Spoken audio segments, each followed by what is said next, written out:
రజనీకాంత్ గారు ఇప్పుడు కొత్తగా యాక్ట్ చేస్తున్న మూవీ జైలర్ 2. అయితే రజనీకాంత్ గారు ఈ జైలర్ 2 మూవీకి ముందు లాస్ట్ యాక్ట్ చేసిన మూవీ కూలీ. అయితే ఈ కూలీ మూవీ ఈ మధ్య రిలీజ్ అయింది. అయితే కూలీ మూవీ రిలీజ్ అయ్యి మంచి హిట్ అయింది.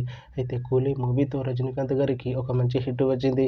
అయితే రజనీకాంత్ గారు కూలీ మూవీ రిలీజ్ తర్వాత కాస్త టైం గ్యాప్ తీసుకొని ఇప్పుడు మళ్ళీ ఈ జైలర్ 2 మూవీలో యాక్ట్ చేస్తున్నారు రజనీకాంత్ గారు.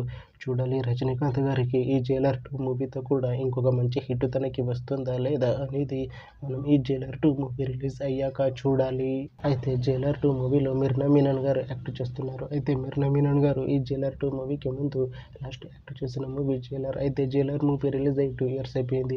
అయితే జైలర్ మూవీ రిలీజ్ అయ్యి మంచి హిట్ అయింది. అయితే జైలర్ మూవీతో మిర్నా మీనన్ గారికి ఒక మంచి హిట్ వచ్చింది. అయితే మిర్నా మీనన్ గారు జైలర్ మూవీ రిలీజ్ తర్వాత 2 years టైం గ్యాప్ తీసుకొని ఇప్పుడు మళ్ళీ ఈ జైలర్ 2 మూవీలో యాక్ట్ చేస్తున్నారు మిర్నా మీనన్ గారు.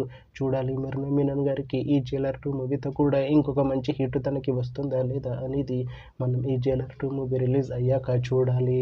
అయితే జైలర్ 2 మూవీ టీం ప్రస్తుతం షూటింగ్లో బిజీగా ఉన్నారు. అయితే Jailer 2 movie shooting already 70% complete అయిపోయింది అంటున్నారు మూవీ టీం. అయితే జైలర్ 2 మూవీ టీం మాత్రం చాలా కాన్ఫిడెంట్గా ఉన్నారు. ఈ జైలర్ 2 మూవీ మంచి హిట్ అవుతుంది అంటున్నారు మూవీ టీం. అయితే జైలర్ 2 మూవీని 2026లో రిలీజ్ చేసేలా ప్లాన్ చేస్తున్నారు మూవీ టీం. చూడాలి జైలర్ 2 మూవీ రిలీజ్ అయ్యాక మంచి హిట్ అవుతుందా లేదా అనేది మనం ఈ జైలర్ 2 మూవీ రిలీజ్ అయ్యాక చూడాలి. Thanks for watching this video friends. మీకు ఈ వీడియో నచ్చితే ఈ వీడియోని లైక్ చేయండి. ఇంకా ఇలాంటి మూవీ అప్డేట్స్ కోసం ఈ ఛానల్ని సబ్స్క్రైబ్ చేసుకోండి.